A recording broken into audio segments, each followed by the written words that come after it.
ಸ್ನೇಹಿತರೆ, ಸಪ್ತಪದಿ ಧಾರಾವಾಹಿಯ ಇಂದಿನ ಸಂಚಿಕೆಯಲ್ಲಿ ನೋಡುವುದಾದರೆ ಮಾಯನ ನೋಡಿ ಕಾವ್ಯ ತುಂಬಾ ಕೋಪ ಮಾಡ್ಕೋತಾ ಇರ್ತಾಳೆ. ಸಾಕು, ಎಲ್ಲರಿಗೂ ಕಾಫಿ ಟಿಫಾನು ಎಲ್ಲ ಸಪ್ಲೈ ಮಾಡಿದ್ದು, ಮೇನ್ ಆಗಿ ನಿನ್ ಕೆಲ್ಸನ ನೀನ್ ಮಾಡ್ಕೊ. ಫಸ್ಟ್ ಆಫ್ ಆಲ್ ನೀನ್ ಈ ಮಗುಗೆ ತಾಯಿಯಾಗಿ ಬಂದಿದ್ಯಾ, ಅದು ಇದು ಇಲ್ಲಿ ಸರ್ವೆಂಟ್ ಕೆಲಸ ಮಾಡಕ್ಕಲ್ಲ. ಫಸ್ಟ್ ನಿನ್ ಮಗುನ ನೀನ್ ನೋಡ್ಕೊ ಅಂತ ಹೇಳ್ದಿ ಇನ್ನ ಆ ಮಗುನ ಮಾಯನ್ ಕೈ ಕೊಡ್ತಾ ಇರ್ತಾಳೆ. ಆಗ ಇವಾಗ ಅವನು ಫಸ್ಟ್ ಅವನಿಗೆ ಏನ್ ಬೇಕು ಏನಿಲ್ಲ ಸೌಕರ್ಯ ಅವಂದು ನೋಡು, ಆಮೇಲೆ ಮನೆಯವ್ರಿಗೆಲ್ಲ ಪರ್ಸೆಗಳನ್ನೆಲ್ಲ ಆಮೇಲೆ ಮಿಕ್ಸ್ ಮಾಡುವಂತೆ, ಆಯ್ತಾ? ಫಸ್ಟ್ ಅವನ ಮೇಲೆ ಕಾನ್ಸಂಟ್ರೇಷನ್ ಕೊಡೋದನ್ನ ಕಲಿ ಅಂತ ಬೈತಾ ಇರ್ತಾಳೆ ಕಾವ್ಯ. ಆಗ ಹೌದು, ನನ್ ಮಗನ್ನ ನಾನ್ ನೋಡ್ಕೊಳ್ದಿರಾ ಇನ್ಯಾರು ನೋಡ್ಕೊಳ್ತಾರೆ, ನಾನೇ ನೋಡ್ಕೋತೀನಿ. ಆಯ್ತು, ಈಗ ಅವನು ಲಂಡನ್ಗೆ ಹೋಗಿದ್ದಾನೆ, ಹೋಗಿ ಕ್ಲೀನ್ ಮಾಡು ಅಂತ ಹೇಳ್ತಾ ಇರ್ತಾಳೆ ಕಾವ್ಯ. ಲಂಡನ್ನ? ಇನ್ನೇನೋ ನಾನ್ ಕ್ಲೀನ್ ಮಾಡಕ್ಕಾಗುತ್ತಾ? ಇನ್ನ ಹೇಗಿದ್ರು ನೀನ್ ಅವ್ರಮ್ಮ ಅಲ್ವಾ, ಬಂದಿದ್ಯಾ ಅಲ್ವಾ, ಎಲ್ಲ ಇನ್ನ ನೀನೇ ಕೆಲ್ಸ ಮಾಡ್ಬೇಕು, ಇನ್ನ ನಮ್ ಜವಾಬ್ದಾರಿ ಎಲ್ಲ ಮುಗೀತು ಅಂತ ಹೇಳ್ತಾ ಇದ್ದಂಗೆ, ಹೌದು, ನನ್ ಮಗನ್ನ ನಾನ್ ನೋಡ್ಕೋತೀನಿ, ಏನೇನು ಯೋಚನೆ ಮಾಡಕ್ ಹೋಗ್ಬೇಡ ಅಂತ ಮಾಯಾ ಹೇಳ್ತಾ ಇರ್ತಾಳೆ. ಇನ್ ಈ ಕಡೆ ನೋಡಿದ್ರೆ ಅವಳ ಅಸಹ್ಯ ಪಟ್ಕೊಂಡು, ಆಂಟಿ ಸ್ವಲ್ಪ ಹೆಲ್ಪ್ ಮಾಡಕ್ ಬರ್ತೀರಾ ಅಂತ ನಾಗವೇಣಿನ ಕೂಗ್ತಾ ಇರ್ತಾರೆ. ಆಗ ಇಟ್ಸ್ ಮೀ, ನಾನಾ ಅಂತ ಕೆಲ್ಸನ? ಇಲ್ಲ ಇಲ್ಲ ಇಲ್ಲ ಅಂತ ಹೇಳ್ತಿದ್ರು. ಬನ್ನಿ ಆಂಟಿ, ಸ್ವಲ್ಪ ಸಹಾಯ ಮಾಡಿ ಅಂತ ಕೂಗ್ತಾ ಇರ್ತಾಳೆ. ಹೋಗು ನಾಗವೇಣಿ, ಹೊಸ ಸೊಸೆ ಕರಿತಿದ್ಲಲ್ಲ ಅವಾಗೆ ಹೇಳ್ತಿದ್ದೆ, ಇಷ್ಟು ವರ್ಷದಿಂದ ಕಾವ್ಯ ಕೆಲಸ ಮಾಡ್ತಾ ಇರೋನ್ನ ನೀನು ಗುರ್ಸಕ್ಕಾಗಿಲ್ಲ, ಈಗ ಬಂದಿರೋಳು ಅಯ್ಯೋ ಮನೆಗೆ ಯಾರ್ಯಾರಿಗೆ ಏನೇನ್ ಬೇಕು ಎಲ್ಲ ತಿಳ್ಕೊಂಡು ಮಾಡ್ತಾ ಇದ್ದಾಳೆ ಅಂತ ಹೊಗಳ್ತಿದ್ದೆ. ಹೋಗು, ನಿನ್ನ ಕೂಗ್ತಿದ್ದಾಳಲ್ವ ಸಹಾಯಕ್ಕೆ ಅಂತ ಸ್ವರಾಜ್ ಅವ್ರ ಅಜ್ಜಿ ಹೇಳ್ತಾ ಇರ್ತಾರೆ. ಇನ್ ಈ ಕಡೆ ನೋಡಿದ್ರೆ ಸ್ವಪ್ನನ್ ಸಹ, ಅತ್ತೆ ಹೋಗಿ ಅತ್ತೆ, ನಿಮ್ನೆ ಅಲ್ವಾ ಕೂಗ್ತಾ ಇರೋದು, ನಿಮಗ ಅವಳಿಗೂ ಸರಿ ಹೋಗ್ಬಿಟ್ಟಿದೆ, ಹೋಗಿ ಹೋಗಿ ಅಂತ ಹೇಳಿ ಕಳಿಸ್ತಾ ಇರ್ತಾರೆ ಮನೆ ಮಂದಿಯವರೆಲ್ಲರೂ ಸೇರಿ ನಾಗವೇಣಿನ. ಇನ್ ಈ ಕಡೆ ನೋಡಿದ್ರೆ ಧನಲಕ್ಷ್ಮಿ ಆರಾಮಾಗಿ ಕಾಫಿ ಕುಡಿಯೋಣ ಅಂತ ಇನ್ನೇನ್ ಕುಡಿತಾ ಇದ್ದ ಹಾಗೆ ಪ್ರಕಾಶ ಅವರು ಕಾಫಿ ಕುಡಿಯೋದ್ ನಿಲ್ಲಿಸ್ಬೇಕಲ್ಲ ಅಂತ ಅವ್ರ ಫೋನ್ ಬಂದಿರಲ್ಲ, ಏನು ಇರಲ್ಲ. ಆಗ ನಾಚಿಕೆ ಇರ್ಬೇಕು ಅಂತ ಹೇಳ್ತಾ ಇದ್ದಾಗೆ ನೋಡ್ತಾಳೆ ಧನಲಕ್ಷ್ಮಿ. ಆಗ ಫೋನಲ್ಲಿ ಮಾತಾಡ್ತಾ ಇರೋದ್ ರೀತಿ ಪ್ರಕಾಶ ಅವರು ನಾಟಕ ಮಾಡ್ತಾ ಇರ್ತಾರೆ. ಅದು ನೋಡಿ ಅವಳಿಗೂ ಸಹ ಬೇಜಾರಾಗುತ್ತೆ. ಇನ್ ಈ ಕಡೆ ನೋಡಿದ್ರೆ ಮಾಯಾ ಆ ಮಗುನ ಕರ್ಕೊಬಂದಿ, ಆಂಟಿ ನಾನ್ ಇಟ್ಕೋತೀನಿ, ನೀವ್ ಕ್ಲೀನ್ ಮಾಡಿ ಅಂತ ಹೇಳ್ತಾ ಇರ್ತಾಳೆ ಮಾಯಾ. ಆಗ ಚಿಚಿಚೆ, ನಾನು ಕ್ಲೀನ್ ಮಾಡೋದ? ಅಯ್ಯೋ ಆಂಟಿ, ನನಗಾದ್ರೆ ಎಕ್ಸ್ಪೀರಿಯನ್ಸ್ ಇಲ್ಲ, ನಿಮ್ಗಾದ್ರೆ ನಿಮ್ ಮಕ್ಕಳದೆಲ್ಲ ನೀವು ತೊಳ್ದಿ ಎಲ್ಲ ಅಭ್ಯಾಸ ಇರುತ್ತಲ್ವಾ. ನಾನ್ ಆ ರೀತಿ ಕೆಲ್ಸನೇ ಮಾಡಿಲ್ಲ, ಅದಕ್ಕೂ ನಾನು ಕೆಲ್ಸದವ್ರನ್ನ ಇಟ್ಟಿದ್ದೆ ಗೊತ್ತಾ ಅಂತ ನಾಗವೇಣಿ ಹೇಳ್ತಿರ್ತಾಳೆ.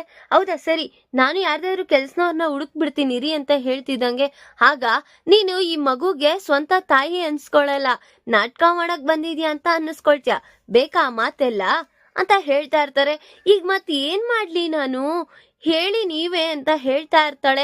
ಆಗ ನೀನೇನು ಯೋಚನೆ ಮಾಡ್ಬೇಡ, ಮಾಡೋ ಕೆಲ್ಸನ ಮಾಡು ನೀನೆ, ಅವಾಗ ಎಲ್ಲಾರು ನೆಮ್ಮದಿಯಾಗಿ ಅವರೇ ಅನ್ಕೊಳ್ತಾರೆ ಅಂತ ಹೇಳ್ತಾ ಇದ್ದ ಹಾಗೆ ಅವಳು ಅಸಹ್ಯ ಪಟ್ಕೊಂತಾ ಇರ್ತಾಳೆ. ನಾನ್ ಕ್ಲೀನ್ ಮಾಡ್ಬೇಕಾ, ಸರಿ ನೀವ್ ನೀರ್ ಹಾಕಿ ಅಂತ ಹೇಳ್ತಾ ಇರ್ತಾರೆ. ಇನ್ನೇನ್ ಮಾಡ್ಬೇಕು, ನಿನ್ನ ಕರ್ಕೊ ಬಂದಿರೋ ಕರ್ಮಕ್ಕೆ ಈ ಕೆಲ್ಸಾನು ಮಾಡ್ಬೇಕು ಎಲ್ಲಾನು ಮಾಡ್ಬೇಕು ಅಂತ ಹೇಳ್ತಾ ಇರ್ತಾಳೆ ನಾಗವೇಣಿ. ಆಗ ಆಂಟಿ ಈಗ ಮಾತಾಡೋದ್ ಬಿಟ್ಟು ಫಸ್ಟ್ ಕೆಲ್ಸ ಮಾಡಿ ಅಂತ ಹೇಳಿ ಅವಳು ನೀರ ಹಾಕ್ತಾ ಇರ್ತಾಳೆ. ನಾಗವೇಣಿ ಮಾಯಾ ಕ್ಲೀನ್ ಮಾಡ್ತಾ ಇರ್ತಾರೆ. ಇನ್ ಈ ಕಡೆ ನೋಡಿದ್ರೆ ಸ್ವಪ್ನಂಗೆ ಇದೇ ಸಿಕ್ಕಿದ ಚಾನ್ಸು ಅಂತ. ಆಗ ಎಂತ ಸೌಭಾಗ್ಯ ಅತ್ತೆ, ನೀವ್ ಇಷ್ಟೆಲ್ಲ ಕ್ಲೀನ್ ಮಾಡ್ತಾ ಇದ್ದೀರಾ, ಮಾಡಿ ಮಾಡಿ, ಹೇಗಿದ್ರು ಫ್ಯೂಚರಿಗೆ ನಿಮ್ ಹೆಲ್ಪ್ ಆಗುತ್ತೆ.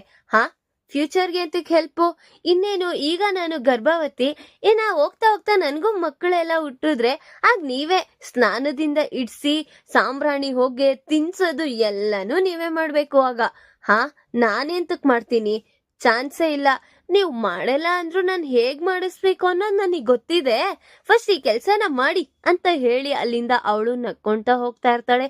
ಇನ್ ಈ ಕಡೆ ನೋಡಿದ್ರೆ ಕಾವ್ಯ ಹೊರ್ಗಡೆ ಬಂದಿ ಮಾಯಾನು ಮತ್ತು ನಾಗವೇಣಿನು ಇಬ್ರು ನೋಡಿ ನಗ್ತಾ ಇದ್ದ ಹಾಗೆ, ನಗು ಎಷ್ಟ್ ದಿವಸ ನಗ್ತ್ಯಾ, ನಿನ್ ಮಕ್ಕದಲ್ಲಿ ಆ ನಗು ಇರಕ್ ನಾನ್ ಬಿಡ್ತೀನಾ, ಚಾನ್ಸೇ ಇಲ್ಲ, ಏನಾದ್ರೂ ಮಾಡಿ ಹಾಳು ಮಾಡೇ ಮಾಡ್ತೀನಿ ಅಂತ ನಾಗವೇಣಿ ಮನ್ಸಲ್ಲಿ ಅನ್ಕೊಂತಾ ಇರ್ತಾಳೆ. ಈ ಕಡೆ ನೋಡಿದ್ರೆ ಕಾವ್ಯ ಅವ್ರಿಬ್ಬರನ್ನ ನೋಡಿ ಅವಳು ಏನೋ ಯೋಚನೆ ಮಾಡ್ತಾ ಹಾಗೆ ಮೌನವಾಗಿ ನಿಂತಿರ್ತಾಳೆ. ಧಾರಾವಾಹಿಯ ಪ್ರತಿಯೊಂದು ಸಂಚಿಕೆ ತಪ್ಪದೆ ನೋಡಬೇಕಾದರೆ ನಮ್ಮ KTVS 365 ಚಾನಲ್ ಗೆ ಸಬ್ಸ್ಕ್ರೈಬ್ ಮಾಡ್ಕೊಳ್ಳಿ. ಹಾಗೆ ಪಕ್ಕದಲ್ಲಿರುವ ಬೆಲ್ ಬಟನ್ ಅನ್ನು ಪ್ರೆಸ್ ಮಾಡಿ ಅದರಲ್ಲಿ ಆಲ್ ಆಪ್ಷನ್ ಸೆಲೆಕ್ಟ್ ಮಾಡ್ಕೊಳ್ಳಿ. ಇದರಿಂದ ನಾವು ರಿಲೀಸ್ ಮಾಡುವಂತಹ ಸಂಚಿಕೆ ಅಪ್ಡೇಟ್ ನೋಟಿಫಿಕೇಶನ್ ಸಿಗುತ್ತೆ.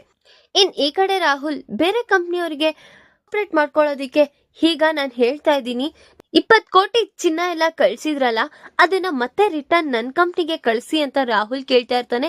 ರಾಹುಲ್, ನೀನ್ ಯಾಕೆ ಕೇಳ್ತಿದ್ಯಾ? ಅದು ನಿನ್ ಕೈಯಲ್ಲೆಲ್ಲ ಸರಿ ಹೋಗಲ್ಲ. ಒಂದ್ಸತಿನೇ ನಿನ್ ಜೊತೆ ನಾನು ನಿನ್ ಮಾತು ಕೇಳಿ ಆ ಚಿನ್ನನೆಲ್ಲ ತಗೊಬಂದು ಮುಚ್ಚಿಡಕ್ ಎಷ್ಟು ಕಷ್ಟ ಆಯ್ತು ಗೊತ್ತಾ? ನೀನ್ ಏನು ಯೋಚನೆ ಮಾಡ್ಬೇಡ, ನಾನ್ ಹೇಳ್ತಾ ಇದ್ದೀನಿ, ನೀವು ತಗೊಂಡ್ ಬನ್ನಿ, ಅದನ್ನ ನಾನ್ ಸೇಫ್ ಮಾಡ್ತೀನಿ ಅಂತ ರಾಹುಲ್ ಹೇಳ್ತಾ ಇರ್ತಾನೆ. ಇಲ್ಲ ಅದಕ್ಕೆಲ್ಲ ನಾನು ಕೈ ಹಾಕೋದಿಕ್ಕಾಗಲ್ಲ. ಎಂತಕ್ಕಂದ್ರೆ ನಿಮ್ಮ ರಾಜ್ ಮತ್ತೆ ಕಾವ್ಯ ಇರ್ಬೇಕಾದ್ರೆ ಆ ಕೆಲ್ಸ ಆಗಲ್ಲ ಅಂತ ನನಗೆ ಗೊತ್ತಿದೆ. ಬೇಕಾಗಿಲ್ಲ, ನಿನ್ ಕಾಂಟ್ರಾಕ್ಟು ಬೇಡ, ಏನು ಬೇಡ ಅಂತ ಹೇಳ್ತಿದ್ದಾಗೆ ಈಗ ನಾನ್ ಹೇಳ್ತಾ ಇಲ್ವಾ, ಕಾವ್ಯನೂ ಇಲ್ಲ ರಾಜು ಇಲ್ಲ, ಇಬ್ರು ಅವರು ಕೆಲ್ಸದಿಂದ ಬಿಟ್ಟಿದ್ದಾರೆ. ಹಾಗಾಗಿ ಈಗ ನಾನು MD ಪೋಸ್ಟ್ಗೆ ನಾನ್ ಕುತ್ಕೊಳ್ತಾ ಇದ್ದೀನಿ ಅಂತ ಹೇಳ್ತಾ ಇದ್ದ ಹಾಗೆ ಅವನು, ರಾಹುಲ್ ಸರ್ ನೀವ್ MDನಾ? ಹೋ, ಏನು ರಾಹುಲ್ ಅಂತ ಹೋಗಿ ರಾಹುಲ್ ಸರ್ ಅಂತ ಬಂದಿದೆ ಅಂತ ರಾಹುಲ್ ಕೇಳ್ಬೇಕಾದ್ರೆ, ಇನ್ನ MD ಪೋಸ್ಟ್ ಅಲ್ಲಿ ನೀವಿದ್ದೀರಾ ಅಂದ್ರೆ ನಿಮ್ಗೆ ರೆಸ್ಪೆಕ್ಟ್ ಕೊಡ್ಬೇಕಲ್ವಾ ಸರ್ ಅಂತ ಹೇಳ್ತಾ ಇರ್ತಾರೆ ಅವರು. ಆಗ ವೆರಿ ಗುಡ್, ಈಗ ನಿಮ್ಗೆ 50% ಅಲ್ಲ 20% ಅಲ್ಲ 50% ಅಮೌಂಟ್ ನನಗೇನೆ ಸಿಗ್ಬೇಕು. ನಿಮಗೆ ಒಂದು 10% ಆದ್ರೆ ಮಾತ್ರ ನೀವು ನನಗೆ ಇನ್ಫಾರ್ಮ್ ಮಾಡಿ, ಓಕೆನಾ? ಇನ್ನ ನಾನು ಕಾಲ್ ಮಾಡೋದಿಕ್ಕಾಗಲ್ಲ. ನಿಮಗೆ ಈ ಡೀಲ್ ಇಷ್ಟ ಆದ್ರೆ ನನಗೆ ಕಾಲ್ ಮಾಡಿ ಅಂತ ಹೇಳಿ ರಾಹುಲ್ ಸಹ ಕಾಲ್ ಕಟ್ ಮಾಡ್ತಾನೆ. ಈ ಕಡೆ ನೋಡಿದ್ರೆ ಮಾಯಾ ಎಲ್ಲರಿಗೂ ಇನ್ನ ಟಿಫನ್ ರೆಡಿ ಮಾಡಿರ್ತಾಳೆ. ಆಗ ಟಿಫನ್ ಇಸ್ ರೆಡಿ ಅಂತ ಎತ್ಕೊಂಡ್ ಬರ್ತಾ ಇದ್ದಾಗೆ ಕಾವ್ಯ ಮತ್ತೆ ಅವರ ಅಜ್ಜಿ ಎಲ್ಲ ಹಾಗೆ ನೋಡ್ತಾ ಇದ್ದಾಗೆ ಈ ಕಡೆ ನೋಡಿದ್ರೆ ಸ್ವಪ್ನ, ಏನು ಕಾಫಿ ಆಯ್ತು, ಇವಾಗ ಟಿಫನ್ಗಳೇನ್ ತಂದಿದ್ಯಾ ಅಂತ ಸ್ವಪ್ನ ಕೇಳ್ಬೇಕಾದ್ರೆ, ಸ್ವಪ್ನ, ಟಿಫನ್ ಎಲ್ಲ ನಾನೇ ಮಾಡಿದೀನಿ, ನಾನೇ ತಂದಿದ್ದೀನಿ ಅಂತ ಹೇಳ್ತಾ ಇರ್ತಾರೆ. ಎಂತ ಸೌಭಾಗ್ಯ ಮಾಯಾ, ಎಷ್ಟು ಬೇಗ ನೀನು ಪಟ ಅಂತ ಕೆಲ್ಸ ಎಲ್ಲ ಕಲ್ತ್ಬಿಟ್ಟಿದ್ಯಾ ಅಂತ ನಾಗವೇಣಿ ಹುಬ್ಬೇರಿಸ್ತಾ ಇರ್ತಾಳೆ. ಹೌದು, ನಿಮಗ್ ಮಾತ್ರ ಇಷ್ಟ ಆಗಿದ್ದಾಳೆ ಈ ಮಾಯಾ ಮಿಟಕ್ಲಾಡಿ. ನಿನ್ ಕಳ್ಳ ಬುದ್ಧಿನ ನನಗೆ ಇಷ್ಟ ಆಗ್ತಾ ಇಲ್ಲ. ನಿನ್ ನಾಷ್ಟಾನು ಬೇಡ, ಏನು ಬೇಡ ಅಂತ ಹೇಳ್ತಿದ್ದಾಗೆ, ಏನಾಗುತ್ತೆ ಸ್ವಪ್ನ, ನಿನಿಗೋಸ್ಕರ ಇಡ್ಲಿ ಎಲ್ಲ ಮಾಡಿದೀನಿ, ತಿನ್ನು ಅಂತ ಹೇಳ್ತಾ ಇದ್ರು. ನೋ, ನನಗ್ ನೀನ್ ಬಡ್ಸೋ ಇಡ್ಲಿನೂ ಬೇಡ, ಏನು ಬೇಡ ಅಂತ ಸ್ವಪ್ನ ಮೌನವಾಗಿ ಗೊತ್ತಿರ್ತಾಳೆ. ಇಲ್ಲಿ ಯಾರ್ಯಾರಿಗೆ ಏನೇನ್ ಇಷ್ಟ ಅಂತ ನಿನಗ್ ಗೊತ್ತಾ? ಒಬ್ಬೊಬ್ರಿಗೆ ಒಂದೊಂದ್ ತರ ಇಷ್ಟ ಅಂತ ಹೇಳ್ತಾ ಇರ್ತಾಳೆ ನಾಗವೇಣಿ. ನನಗೆಲ್ಲ ಗೊತ್ತು.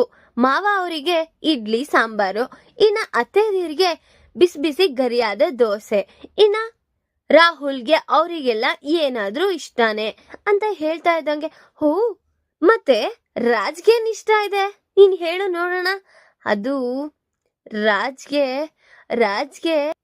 ಹೆಸರು ಕಾಳು ದೋಸೆ ಇಷ್ಟ. ಬೇಗ ಪಟ್ಟಂತ ಕಲ್ತ್ಬಿಟ್ಟಿದ್ಯಾ ಎಲ್ಲಾನು. ಎಷ್ಟೇ ಆದ್ರೂ ನಾನ್ ಇಷ್ಟಪಟ್ಟಿದಾರಲ್ವಾ, ಹಾಗಾಗಿ ಅವರಿಷ್ಟ ಎಲ್ಲ ನಾನು ತಿಳ್ಕೊಂಡಿದ್ದೀನಿ ಅಂತ ಮಾಯಾ ಹೇಳ್ತಾ ಇರ್ತಾಳೆ. ನೋಡಿದ್ರೆ ಆ ವಿಚಾರನ ಕಾವ್ಯಂಗೆ ಮತ್ತೆ ಸುಭಾಷ್ ಅವ್ರಿಗೆಲ್ಲರಿಗೂ ಕೇಳಿಸ್ಕೊಂಡು ಬೇಜಾರಾಗ್ತಾ ಇರುತ್ತೆ.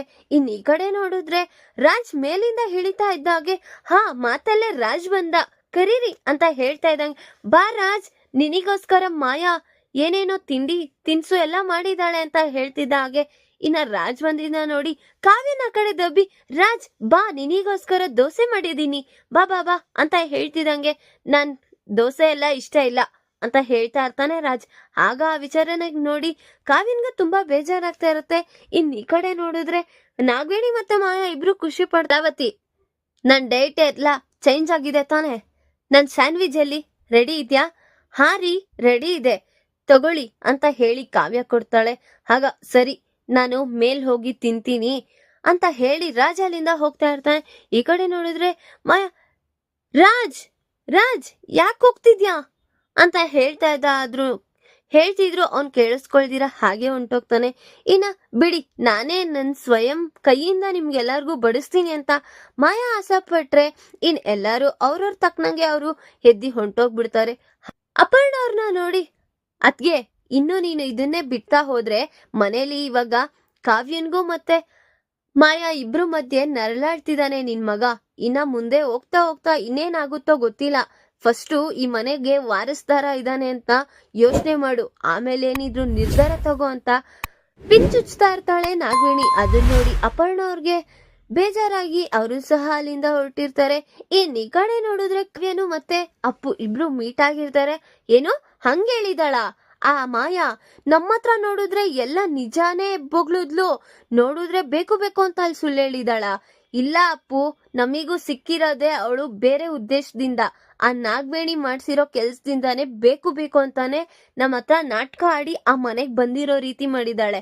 ಹಾಗಾದ್ರೆ ನೀನ್ ಹೇಳ್ಬೋದಿತ್ತು ಅಲ್ವಾ ಅಕ್ಕ, ಇವಳು ನಾಟಕ ಆಡ್ತಿದ್ದಾಳೆ, ಇವಳು ಸುಮ್ನೆ ನಾಟಕ ಆಡ್ಕೊಂಡು ಇಲ್ಲಿ ಬಂದಿದ್ದಾಳೆ ಅಂತ. ನಾನ್ ನಿಜ ಹೇಳಿದ್ರು ಅವಳೇನ್ ಹೇಳಿದಾಳೆ, ಈ ಕಾವ್ಯನಿಂದಾನೇ ನಾನು ಈ ಮನೆಗ್ ಬಂದಿದ್ದೀನಿ ಅಂತ ನನ್ ಮೇಲೆ ಎತ್ತಾಕಿದಾಳೆ. ಈಗ ನಿಜ ಸ್ವರೂಪನೆಲ್ಲ ನಿರೂಪಿಸು ಅಂದ್ರೆ ಎಲ್ಲಿ ಮಾವನ್ ಗುಟ್ಟೆಲ್ಲ ಹೇಳ್ಬಿಡ್ತಾಳೋ ಅಂತ ತುಂಬಾ ಭಯದಲ್ಲಿ ನಾನು ಏನು ಹೇಳಕ್ ಹೋಗ್ಲಿಲ್ಲ. ಆದ್ರೂ ಈಗ ಏನಕ್ಕ ಮಾಡೋದು? ಇವಳು ನೋಡಿದ್ರೆ ಈ ರೀತಿ ನಾಟಕ ಆಡ್ತಾ ಇದ್ದಾಳೆ. ಆ ನಿಜವಾಗದ್ ಮಾಯಾ ಎಲ್ಲಿದ್ದಾಳೆ, ಆ ಅಜ್ಞಾತವಾಸದಲ್ಲಿ ಎಲ್ಲಿದ್ದಾಳೆ, ಏನ್ ಮಾಡ್ತಿದ್ದಾಳೆ ಅಂತಾನೂ ಗೊತ್ತಾಗ್ತಾ ಇಲ್ಲ. ಬೇಗ ಈ ನಿಜನ ನಿರೂಪಿಸೋಣ ಅಂದ್ರು. ಏನಂದೆ ಅಪ್ಪು? ನಿಜವಾಗ್ಲೂ ಮಾಯನ ಹುಡುಕಿದ್ರೆ ಆಗ ಈ ಮಾಯನ್ನ ಓಡಿಸ್ಬೋದಲ್ವಾ? ಈಗ ಎಲ್ಲಾಗ ಸಿಗ್ತಾಳೆ ಅವಳು, ಎಲ್ಲಾದ್ರೂ ಒಂದು ಕ್ಲೂ ಸಿಕ್ಕೇ ಸಿಗುತ್ತೆ ಅಪ್ಪು, ನೀನೇನು ಯೋಚನೆ ಮಾಡ್ಬೇಡ, ನಾನ್ ಹುಡುಕ್ತೀನಿ. ಅಕ್ಕ ನೀನ್ ಹುಡ್ಕೋದಿರ್ಲಿ, ಫಸ್ಟು ಎಲ್ಲಿ ಏನು ಅಂತ ತಿಳ್ಕೊ ಅಕ್ಕ ಅಂತ ಹೇಳ್ತಿದಂಗೆ ನೀನೇನು ಯೋಚನೆ ಮಾಡ್ಬೇಡ, ನಾನು ಆ ಪ್ರಯತ್ನದಲ್ಲೇ ಇರ್ತೀನಿ. ಸರಿ ಹೊರಡೋಣ ನಡಿ ಅಪ್ಪು ಅಂತ ಅವರು ಸಹ ಅಲ್ಲಿಂದ ಹೊರಟಿರ್ತಾರೆ. ಈ ಕಡೆ ನೋಡಿದ್ರೆ ರಾಜ್ ಆ ಕಡೆಯಿಂದ ಈ ಕಡೆ ಈ ಕಡೆಯಿಂದ ಆ ಕಡೆ ಓಡಾಡ್ತಾ ನಿಂತಿರ್ತಾನೆ. ನೋಡಿದ್ರೆ ಕಾವ್ಯ ಬಂದಿದ್ನ ನೋಡಿ, ಹಾ ಯಾವಾಗ ಹೋದೆ, ಯಾವಾಗ ಬರ್ತಾ ಇದ್ಯಾ, ಯಾಕ್ರಿ ಏನಾಯ್ತು, ಹಾ ಏನಾಗ್ಬೇಕಾ, ನಿನ್ಗೆ ಸ್ವಲ್ಪನೂ ಬುದ್ಧಿ ಅನ್ನೋದಿದ್ಯಾ ಇಲ್ವಾ? ಎಷ್ಟೊತ್ತಿಗೆ ಹೋಗ್ತಾ ಇದ್ಯಾ, ಎಷ್ಟೊತ್ತಿಗೆ ಬರ್ತಾ ಇದ್ಯಾ, ಇಲ್ಲಿ ನನಗೇನಾದ್ರೂ ಹೆಚ್ಚು ಕಮ್ಮಿ ಆದ್ರೆ ಅಂತ ಹೇಳ್ತಾ ಇರ್ತಾನೆ. ಅದನ್ನ ನೋಡಿ ಅವಳಿಗೆ ತುಂಬಾ ಶಾಕ್ ಆಗಿರುತ್ತೆ. ಈಗ ಅಪರ್ಣ ಅವ್ರಿಗೆ ನಾಗವೇಣಿ ಅವರು ಇಲ್ದೇ ಇರೋ ಸಲ್ದೇ ಇರೋ ಮಾತನ್ನೆಲ್ಲ ಹೇಳ್ತಾ ಇದ್ದಾಳೆ. ಈಗ ಅಪರ್ಣ ಅವರು ರಾಜ್ಗೆ ಮತ್ತೆ ಕಾವ್ಯನ್ಗೆ ನ್ಯಾಯನ ಒದಗಿಸ್ತಾರ ಅಥವಾ ರಾಜ್ಗೆ ಮಾಯನ್ನ ಕೊಟ್ಟಿ ಮದ್ವೆ ಮಾಡ್ತಾರ? ಈ ಕಡೆ ನೋಡಿದ್ರೆ ಸುಭಾಷ್ ಅವರು ಸಹ ಅಯೋಮಯದಲ್ಲಿದ್ದಾರೆ. ಏನಪ್ಪಾ ಇವಳು ಇಷ್ಟು ನಾಟಕ ಆಡ್ತಿದ್ದಾಳೆ, ನನ್ ಮಗನ ಹೇಗಪ್ಪ ಸೇಫ್ ಮಾಡೋದು ಅಂತ ನೋಡ್ತಾ ಇದ್ದಾರೆ. ಅವ್ರು ಅನ್ಕೊಂಡಾಗೆ ಅವ್ರ ಮಗನ ಸೇಫ್ ಮಾಡ್ತಾರ. ಈ ಕಡೆ ನೋಡಿದ್ರೆ ಇನ್ನ ಕಾವ್ಯ ನಿಜವಾದ ಮಾಯನ ಹುಡ್ಕೊಂಡ್ ಬರ್ಬೇಕು ಅಂತ ಪ್ರಯತ್ನದಲ್ಲಿದ್ದಾಳೆ. ಅವಳು ಹುಡುಕಿ ನಿಜವಾದ ಮಾಯನ್ನ ಕರ್ಕೊಂಡ್ ಬರ್ತಾಳ ನನ್ನ ಮುಂದಿನ ಭಾಗದಲ್ಲಿ ತಿಳಿಸ್ಕೊಡ್ತೀನಿ. ಈ ವಿಡಿಯೋ ಇಷ್ಟ ಆದ್ರೆ ಲೈಕ್ ಮಾಡಿ, ನಿಮ್ಮ ಫ್ರೆಂಡ್ಸ್ ಹಾಗೆ ನಿಮ್ಮ ರಿಲೇಟಿವ್ಸ್ಗೂ ಶೇರ್ ಮಾಡಿ ಅಂಡ್ ಕಮೆಂಟ್ ಮಾಡಿ. Thanks for watching.